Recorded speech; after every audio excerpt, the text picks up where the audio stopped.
Ça, c'est ce que vous pourriez avoir pour 4,5 millions d'euros ou 3 000 euros par nuit.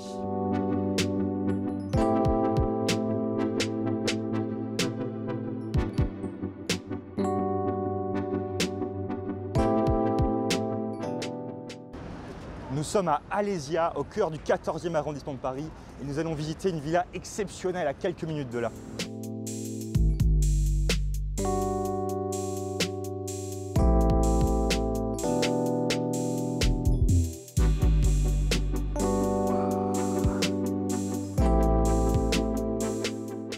On est directement accueilli par cette baie vitrée exceptionnelle qui donne sur un espace extérieur qu'on ira voir tout à l'heure.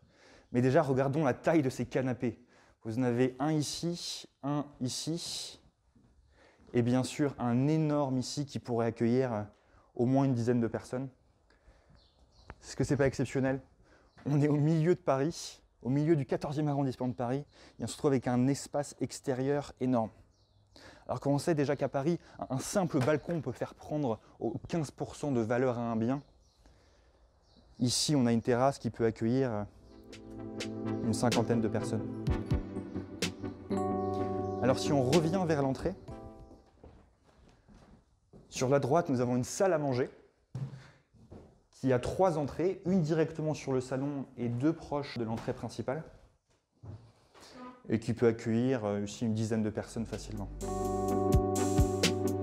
On ne se rend pas forcément compte avec les proportions de cette maison, mais cette table est vraiment large.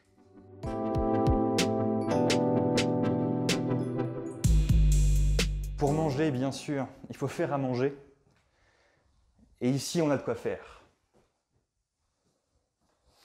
Alors, vous avez bien sûr des plaques de cuisson, un frigo énorme et 4 fours qui peut être très pratique si vous avez une petite réception.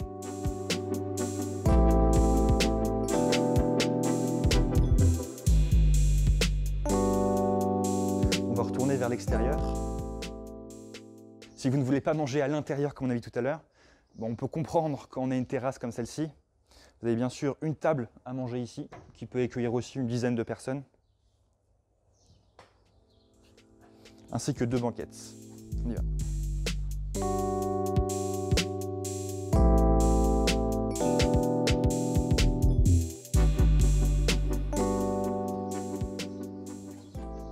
C'est pas exceptionnel. Vous pouvez avoir une conversation par ici, une autre sur ce coin du canapé. Ici, on peut imaginer un apéritif, une coupe de champagne. Ask Me France nous a dit qu'on a eu plusieurs demandes de mariage ici, et on peut l'imaginer. Ce serait pas magnifique ici avec une petite coupe de champagne?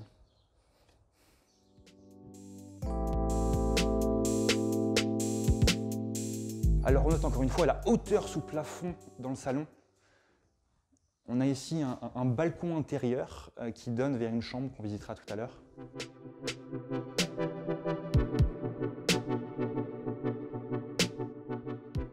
Alors on est de retour dans l'entrée et ici vous avez un escalier montant et un escalier descendant. Des surprises sur les 2 côtés et beaucoup de chambres. Alors commençons par descendre.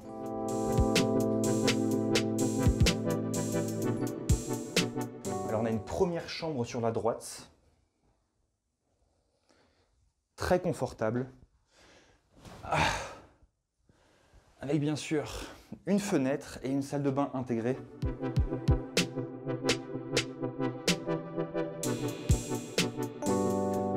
Alors sur ce côté, vous avez 2 chambres.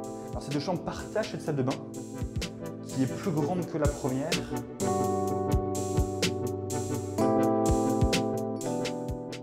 Alors en sortant, vous êtes même accueilli par cette sculpture. Toute cette maison est pleine de sculptures et de peintures qui mettent vraiment de la couleur et de la vie. Alors nous avons dit que ces chambres n'ont pas de salle de bain individuelle, mais elles ont des petits salons. Ce qui est très sympa parce que nous donnons sur la cour que nous avons vue tout à l'heure, en ayant de l'intimité tout en étant proche de ceux qui pourraient être à l'extérieur.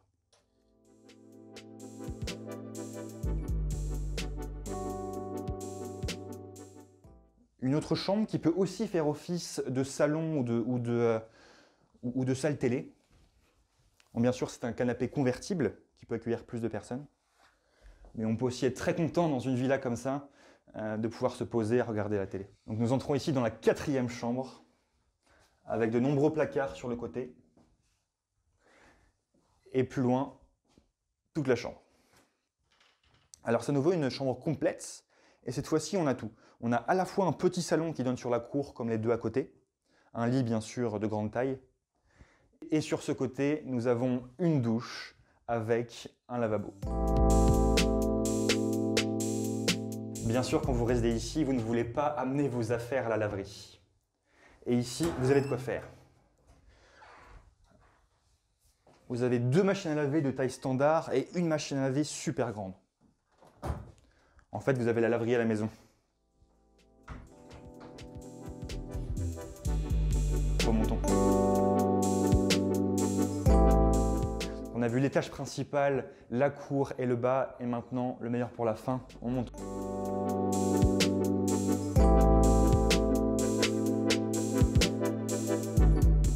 D'ici, j'ai une vue imprenable sur le salon et sur la cour extérieure. C'est très lumineux, c'est très agréable. Donc nous avons ici la chambre principale qui donne d'un côté sur le balcon intérieur et de l'autre côté sur une fenêtre très calme. De toute façon, dans toute cette maison, vous êtes très au calme.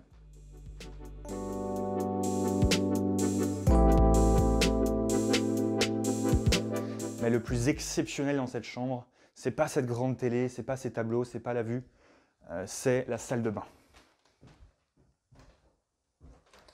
C'est une salle de bain digne des meilleurs hôtels. Si vous ne voulez pas prendre un bain, vous avez une douche très grande taille ici.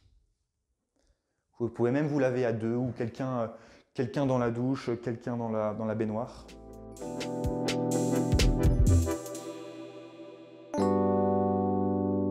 Et bien sûr, ici à nouveau, 2 lavabos. Un lavabo ici et un juste à côté. Et des toilettes légèrement séparées du reste de la salle de bain. Si vous restez ici, il ne faudra quand même pas avoir à descendre pour aller aux toilettes.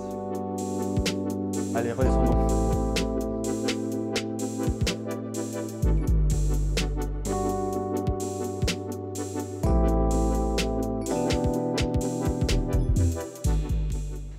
Si vous nous regardez, vous êtes probablement investisseur immobilier ou vous pensez à l'être. Alors si vous me découvrez ici, je suis Hugo Barrier, créateur de StatTrends, le moteur de recherche de l'investissement immobilier locatif. Si vous réfléchissez à acheter un bien immobilier pour le mettre en location, notre site stattrends.com est là où vous devez aller. Si ce bien était acheté aujourd'hui, il vaudrait dans les alentours de 4,5 millions d'euros et il est loué à 3 000 € la nuit. En discutant avec l'agence, on a vu que ce bien avait un taux d'occupation d'à peu près 50%. Donc on va faire un calcul de la rentabilité. On va partir de ce principe que ce bien est loué à 3 000 € la nuit, 15 jours par mois. On va enlever 30% de frais d'agence parce que si vous être propriétaire et que vous achetez un bien comme ça, vous ne voulez pas micro-gérer chaque entrée et sortie de locataire. On va multiplier par 12 pour avoir un résultat sur l'année et diviser par le prix d'achat théorique de 4,5 millions d'euros pour avoir le rendement locatif brut. On arrive avec un rendement locatif brut de 8,4%, ce qui est très impressionnant à Paris, ce qui est très impressionnant dans un bien comme ça. Alors bien sûr, si vous voulez être rentable à Paris, il faut avoir des stratégies particulières. La colocation, la division de biens ou la courte durée sont les stratégies les plus faciles à mettre en place. Vous n'avez probablement pas un budget de 4,5 millions d'euros à investir. Et il y a bien sûr en France plein de biens beaucoup moins chers, très rentables et peut-être avec moins de stratégies. On vous invite à aller refaire un tour sur StatTrends pour les découvrir. On remercie beaucoup l'agence Ask Me France de nous avoir permis de visiter ce bien et on vous conseille de faire appel à eux dans 2 cas de figure. Soit si vous venez à Paris et que vous ne voulez pas un hôtel ou un Airbnb classique et que vous préférez un bien plus original. Soit si vous êtes propriétaire d'un bien et que vous voulez tester la courte durée avec eux. La visite est maintenant terminée. On se retrouve la semaine prochaine pour un nouvel épisode.